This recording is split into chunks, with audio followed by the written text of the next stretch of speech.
Can you all hear me? Yes. So I really would love a lot of interaction from you today. I want to more or less have a conversation with you rather than talk at you. Just by a show of hands, do we have agencies in the room? Okay, and brands? Okay, this is good. Okay, so my name's Lydia Amoah. The introduction's already gone ahead, so let's go straight forward and into why I did this research. Today I wanted to share with you some findings about the Black Pound report, which looks into multicultural audiences, because I just felt that through all the years of coaching and working with lots of different businesses and brands, that there needed to be more representation, really. And just to your point, it's true that when you don't want, it's not so much about the brand, it's also about the story. And growing up, I remember thinking, when I watch telly, I just don't really see so much of myself on the screen. And that can have, if you're not a confident, strong person, that can have real psychological effects on an individual, because there goes the saying, if you see it, you can believe it, and then you can become it. Would you agree? Yeah? Yeah? Okay, thank you. So, in London, we have 8.8 million people that live in London alone. Did you know that? It's a really beautiful, multicultural city, I would agree with you. And of that, 41% are Black and minority backgrounds.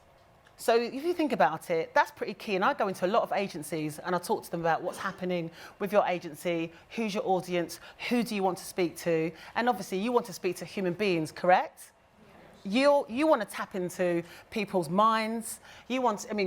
Basically, you want to speak to me. And you want to speak to you. You want to speak to everybody in this room. That's really, really vital. Sorry. So with the Black Pound report, there was a documentary that I did. We interviewed lots of different people. And this is just some of the feedback of what different people from different backgrounds said about brands and agencies. And they don't really know that it's agencies, really. They just look at it, this is the brands making these decisions. So you can read it for yourself. There's a lot to celebrate. We simply don't want to be tick box exercise, because people know when it's a tick box exercise. And I'm not talking at you, I promise you. I know I'm standing here really like firm, probably sound like a school teacher telling you off. I'm not. I just want to let you know from the research that I did, this is the real feedback that people have given. And you can use this for your benefit to reach the audiences. So when it came to about being a consumer, I mean, I've had an experience where I've walked into the shop and I've just had a bodyguard. I'm like, this is great. Obviously, it's not a bodyguard, because, they're walking with me just to assess, am I actually going to put something in my bag? Yes, I will do after I've bought it. So that's not really the best customer experience. That's not the best customer experience. And I know that Asif won't mind me telling this story. Asif, he works at the Telegraph, and before he got into working in diversity, he was a police officer, and he worked for the Met Police. And he said he went into Gucci at the weekend with his children, just wearing a tracksuit, and his wife said, go out and buy me a Gucci handbag. So he walked into Gucci, and I don't know if any of you represent Gucci, and if you do, but they were literally, do you? Oh dear. Okay. But they walked in, and he said he was followed from the moment that he walked into the store and with his children. And when it came to looking at the bags, he asked us, what colours are the bags? Do they come in? And they just said, look, it's this particular price. He said, I didn't actually answer the price. I just want to know, does this bag show up in pink? And then, they showed him the pink bag, he bought it, and all of a sudden, it was too late to do damage control, crisis management, too late, forget about it, And he bought the item, yes he did, because his wife would have killed him, but at the end of the day, that's just not the best customer experience. So there's no surprise when you hear that 70% of people from Black, Asian and minority backgrounds do not feel completely satisfied with the consumer experience. So we're talking when it comes to going on holidays, when it comes to, walking into a shop, all of this. And so I just think actually, as alarming as these figures are, it's actually something you can do something about this if you desire. Do you? Yes. Yeah? Okay, that's great to hear. So I don't know if many of you saw this one last year. Did you see this? Because this year, now it's Black History Month in America. So this shoe was launched around that time. And Katy Perry said, I was so saddened. It was brought to my attention. It was being compared to painful images. You know the the gollywog, basically. It's not a very nice word to even say it, but basically, it's this really what this shoe represents. So you just think, who was at the table? So you know this talk is about the cost of not having inclusivity, having loads of different people at the table. I mean, who walks into work and says, I can't wait to be left out today?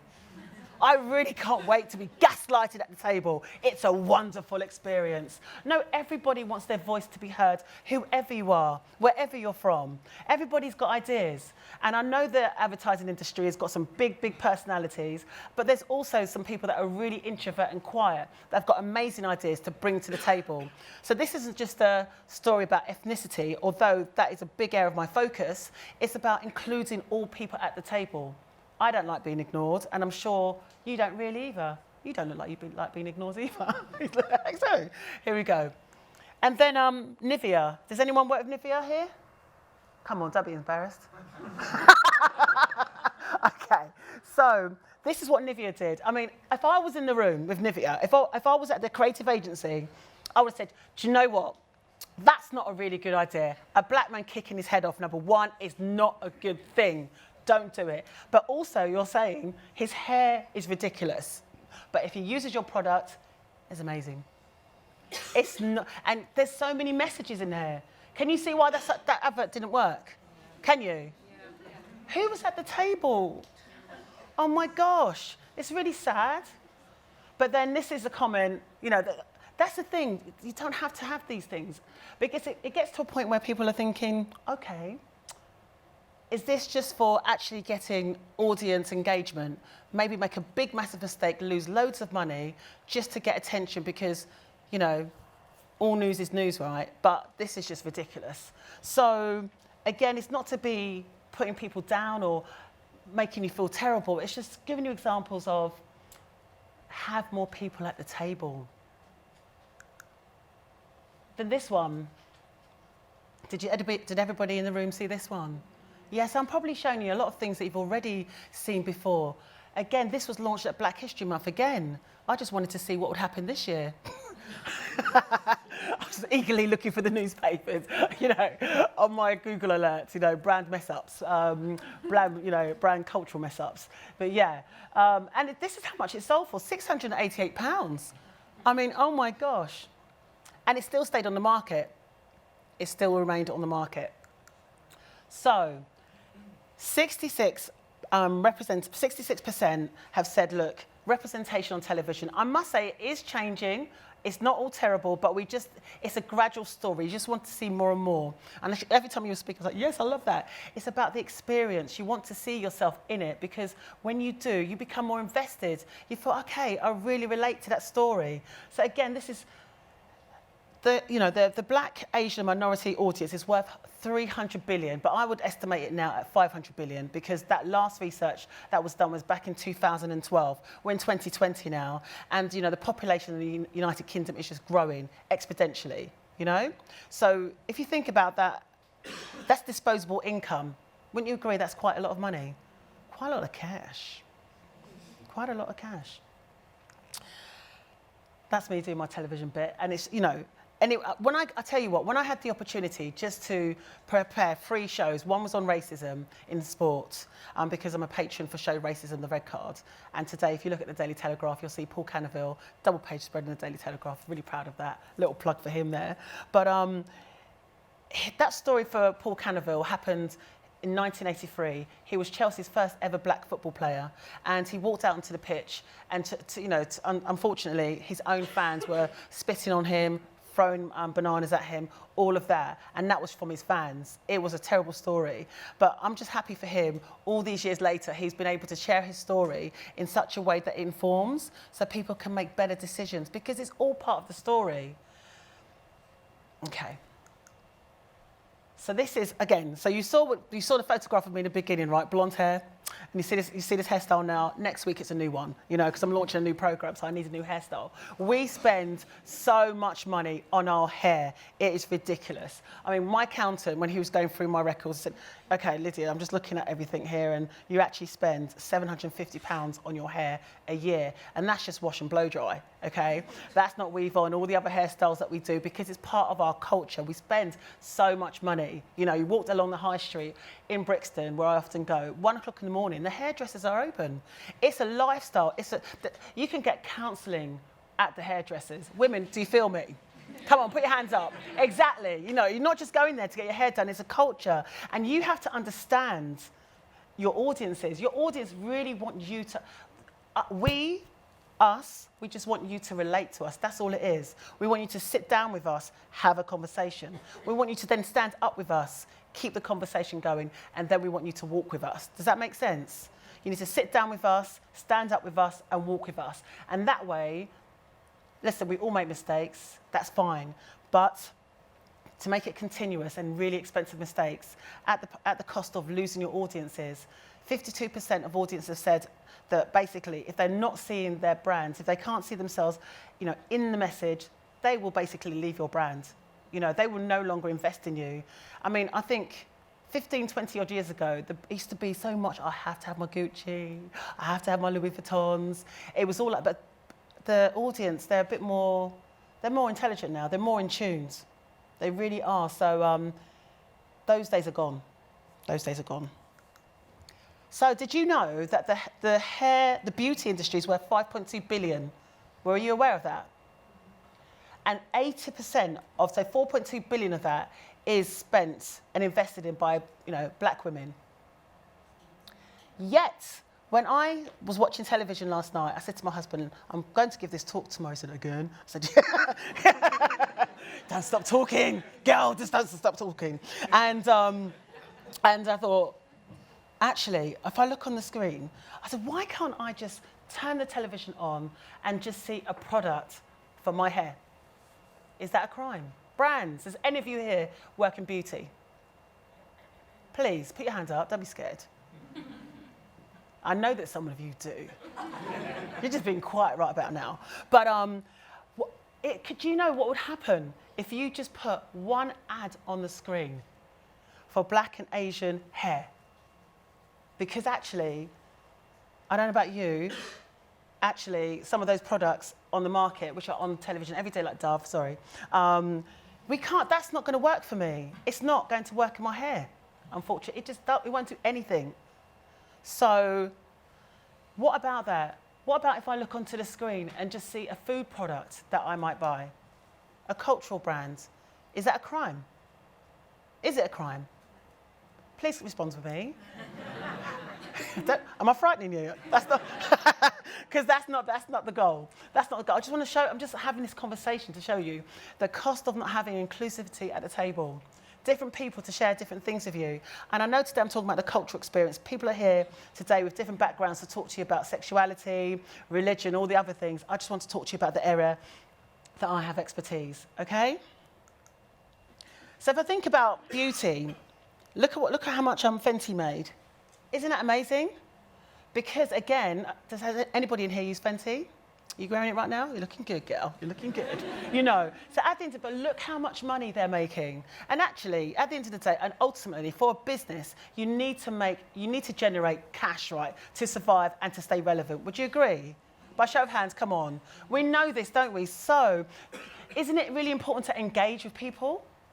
Isn't it important? Would you like it if you looked on this? Actually, okay, imagine reverse.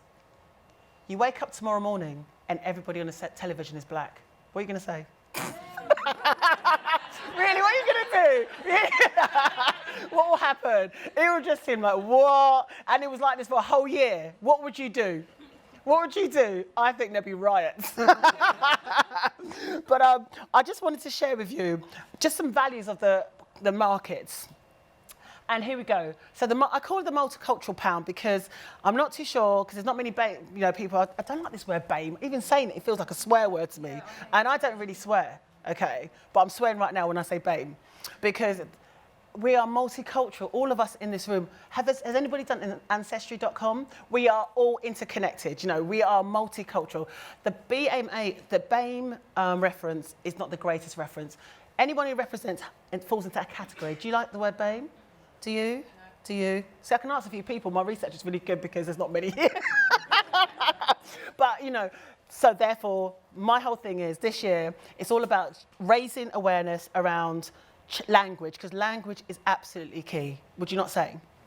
Really important. So, multicultural pound, this is globally 3.4 trillion. And then if you look at the purple pound, does everybody know what the purple pound is? That's the disability pound. So people from, okay? So that's 8 trillion globally. Pink pound, do you know what the pink pound is? Yeah. The pink pound, or it's called the Dorothy dollar in America, is 3.7 trillion, okay? And then there's, well, it can be called the grey pound, but I like silver, you know. Do you like it being called silver? You do, don't you? Yeah. Well, okay. I'm trying to be inclusive here. Okay, so here we have 15 trillion, okay? That's a lot of money again. So if you think about the audiences, that you really benefit from having that conversation. Can you imagine? It's not just about having a focus group, but can you imagine just reaching out and just saying, you know, you are really valuable. I would love to find out, what are you interested in? You know, what do you want? Isn't that what brands want? Is that true? Would a brand like that? To get into the mind of your audiences and understand what your needs are. I think that's really important. Speak to us, speak to your audience. Ask them what they need. Don't make assumptions and make mistakes and have everybody writing about you on Twitter and getting gassed out on Twitter. Isn't that the worst? No brand wants that. We just want you to speak to us. We just want to have a conversation with you. I just want to get into my mind, to know what motivates me and drives me. That's all. All I want to do is walk on television and say, oh my God, not walk on television, but, you know, turn the TV on and say, okay, you know what? That person's speaking to me. That's amazing. I grew up in a multicultural environment. I'm fine with that. I'm actually okay to walk in a room if I'm, you know, not the majority. I'm confident with that, but not everybody is. Did you know that 97% of CEOs in our industry are Caucasian? Yeah. So that means there's 3% left. Oh dear. We got to do something, guys. Will you help me? Because I want to do more research, and I want to do more research to look into the multicultural pound. I want to work with agencies more. I want to have a conversation with you. You can see I'm not really frightening that, really. You know, I'm not. You know, I really care about this. And ultimately, you are going to make more money, because look at all the markets that maybe you're tapping into some of them, but you could be doing it a lot stronger, and, you know, you could be doing it a lot better. Would you agree? Yes. Do you feel like I've bashed you over the head? No. Good. Well, I'm going to finish here, and I hope that you've got some questions for me.